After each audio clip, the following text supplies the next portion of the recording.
Hello, and welcome to episode 4 of What Gives Me Life, a weekly web series where we talk to people in our community about what they're passionate about.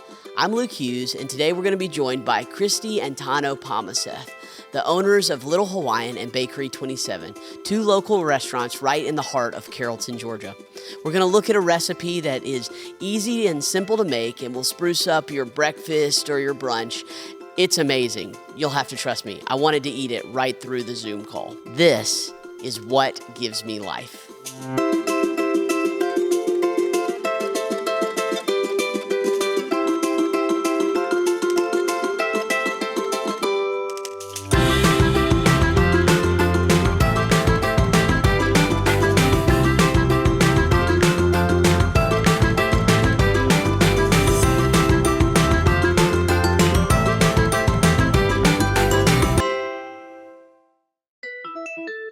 Hey guys, we're here with Tano and Cristi here in their kitchen.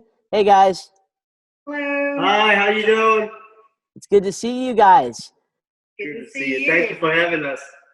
Hey, so why don't we get started by you guys kind of introducing yourself for people that don't know you and introducing what you're going to be showing us how to cook today. Well, I'm Cristi Phammosith, and I'm the owner of Little Hawaiian and the Bakery 27 Cafe and Venue on Cedar, along with my wonderful husband.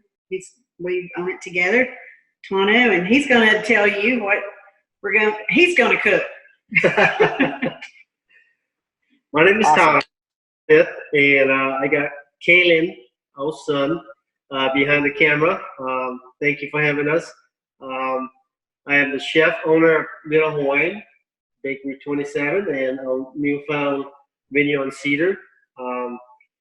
Thank you for having us today. And then what we are going to be preparing today, it's just a simple crepes.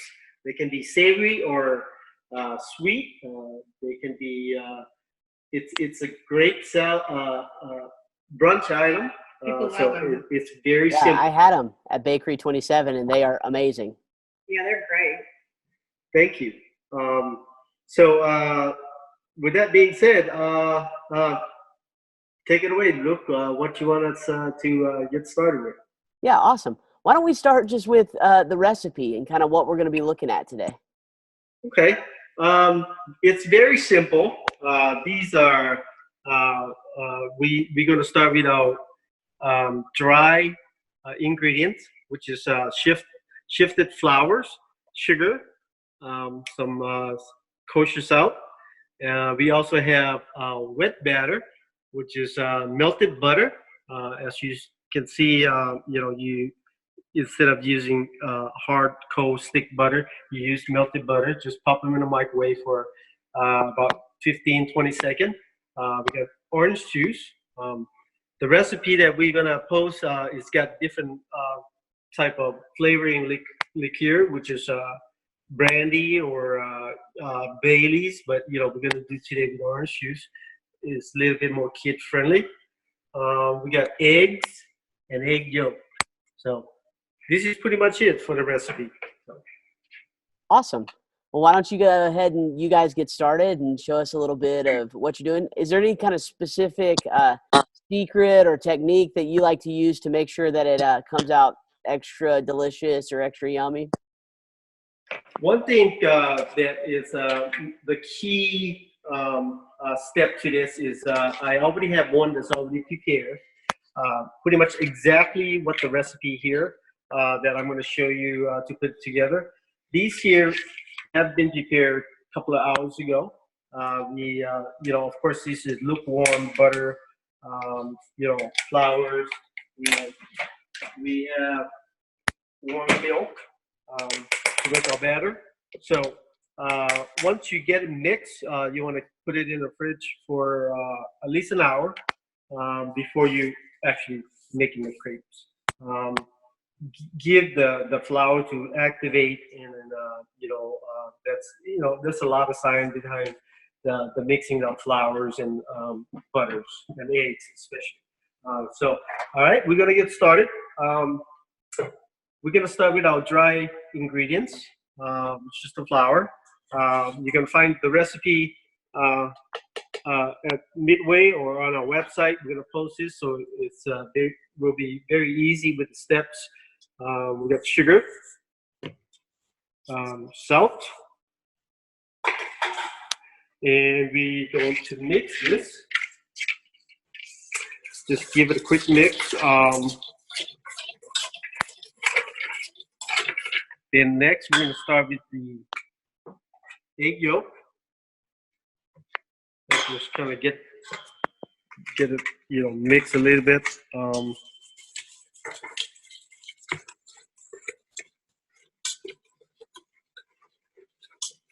The reason we do this, if you have a mixer or KitchenAid, it's also gonna make it easier. We put whole eggs one at a time. I'll add another one.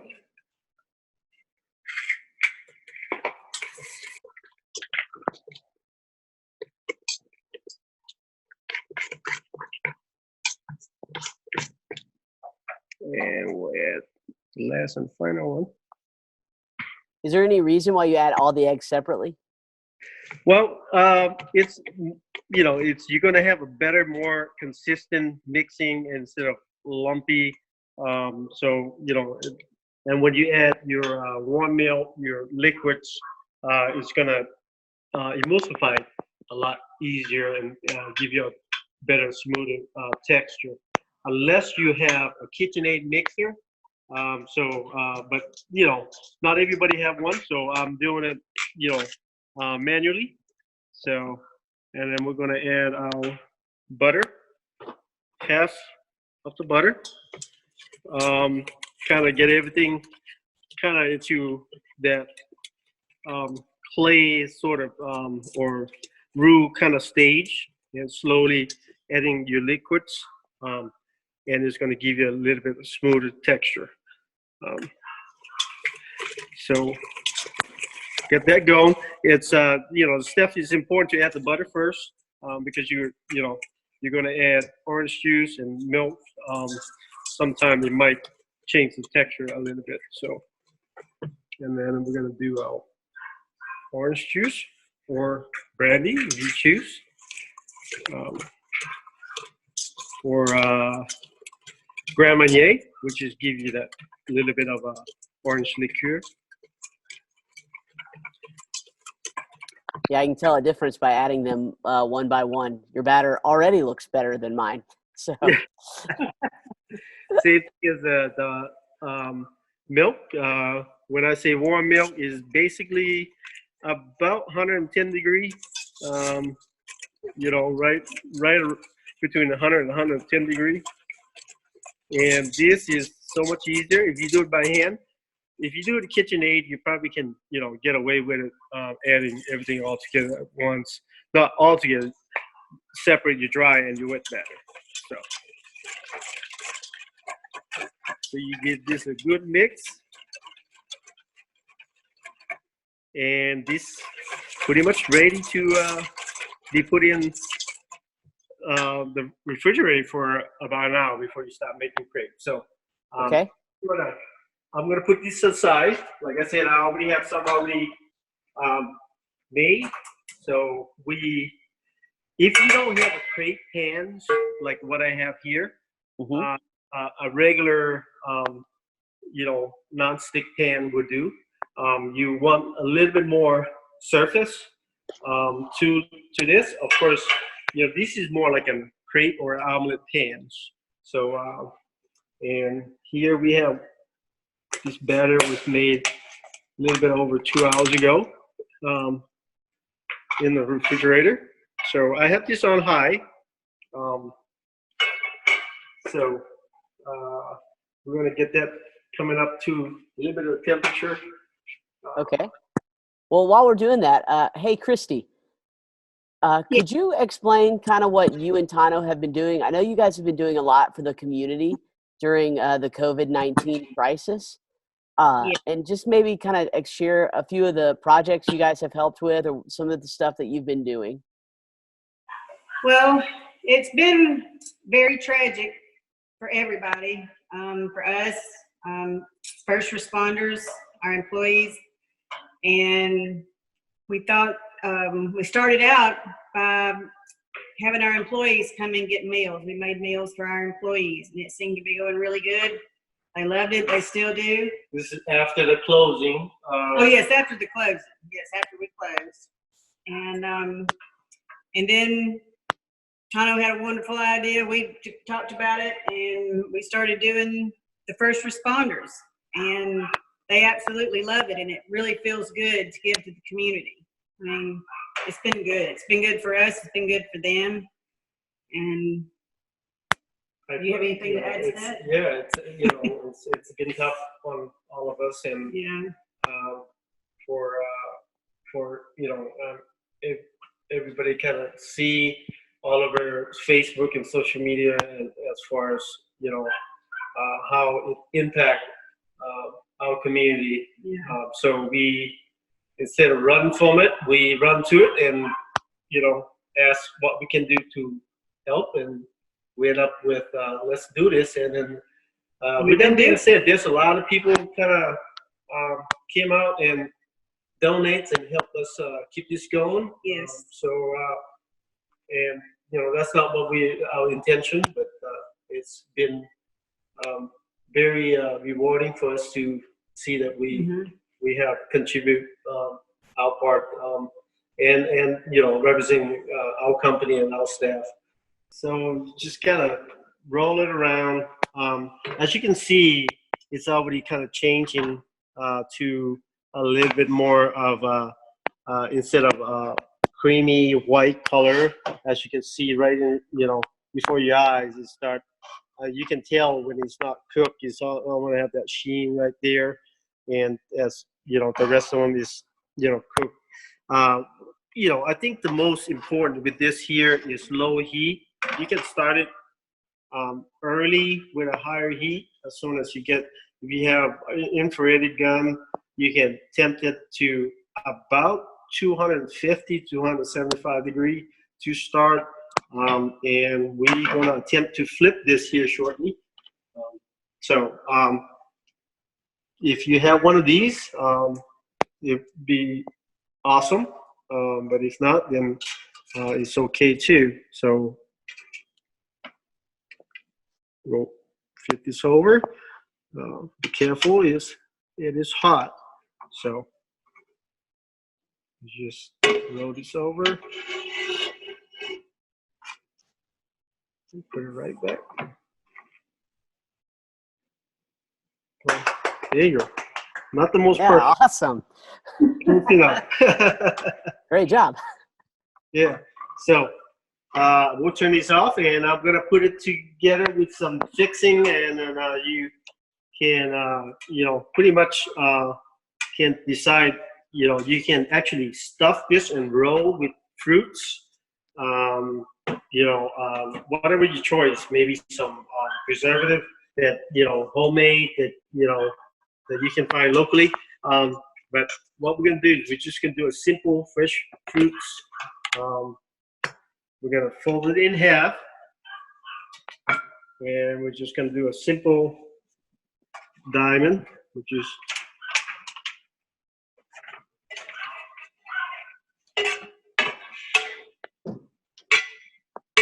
voila. That looks amazing, man. Savory, you can do BLT, you can do cheese, you can do bacon, sausage, whatever your taste buds call for. What I'm going to do here, just a simple sweet morning breakfast crepes. We're going to start with some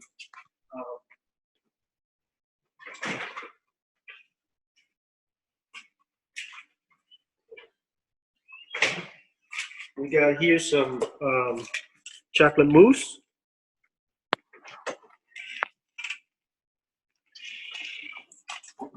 We're going to do some fruits. Your choice, whatever you feel like.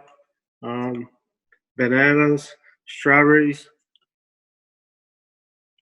oranges, pineapple. And then if you like a little bit of whipped cream, we're going to finish this up with some whipped cream. That Yeah. looks good. I could eat it. I kind of wish that this interview wasn't digital. We like to use, either agave or, maple syrup. So just a little bit of that. And then just a simple garnish here. And there you go. You have some fresh breakfast sweet crepes. There you go, man. Check that out, guys. And this is what we also offer at the Bakery 27 Cafe. This is actually made with about 15 layers, 13 to 15 layers of crepes. Wow. Chocolate mousse, cream cheese filling. So you can order this for birthdays, family gathering. Give us a call at the bakery. We love to make you a crepe cakes. Yeah, that's a work of art, man. That's beautiful. Hey. So as you guys, you're doing this awesome work in the community. It's amazing to hear all that you guys are doing. It's amazing to see, obviously, just all of those amazing dishes and this one, and it's awesome. So I know, Tano, for you, a lot of what you do out of your relationship with Jesus. So could you tell us the story about how that happened and just a little bit about your journey in learning to follow Jesus? Well, it's been a very long road, and then I don't think this is the end. There's a lot more to come as my relationship with Jesus, have grown stronger and stronger. My families, we are actually immigrants from Laos back in the mid 70. We grant immigration status. We were landed in Hawaii in 1979. It was rough. Back then, I had my first relationship to church because the outpour of helping the immigrants and the people that just not speaking the English and just came to the United States. So that was my first experience. And my family, we were born and raised up as Buddhists. And then it was a very like I say, a rough journey. That I know God's always had a plan for everyone. When I got here and met Christy, and she brought me here to Carrollton, and we have been going to and been asked and invited to different churches, and I just feel Midway was it was so welcoming. The whole preaching of Pastor Todd, and then we were invited by our dear good friend Andrea and David Walker. So this is our home church, and we love it. We actually started with all, not because of the pandemic, but we decided we will no longer work on Sunday again. So we want to that's awesome. go to church, and it's a day of worship, a day of family, and we started on Fan Day, and we've been fans ever since. Yes. Awesome. Mm-hmm. Well, cool. Well, thank you guys for spending this time with us and just sharing your heart. Even the no working on Sunday. I know, Christy, last time we even talked at Bakery 27 that you had felt that conviction and just moving forward in that. So that's just amazing to just be a part of you guys' journey. And we appreciate all that you offer, Jesus and the kingdom through what you do. And just to be a part of that, we're so appreciative. We love you guys, and we'll see you soon. Thank you for hanging out with us tonight. Thank you. We love you. Thank you for having us. God bless. Hey, thanks for joining us on this episode of What Gives Me Life. If you'd like to join the conversation, you can head over to our website at whatgivesmelife.com to check out past episodes or to learn more about this series and what we're doing. You can also join us through midwaychurch.com, an opportunity to connect with the faith community that is the heart behind this web series. We look forward to meeting you and getting to know you more and learning more about what truly gives you life.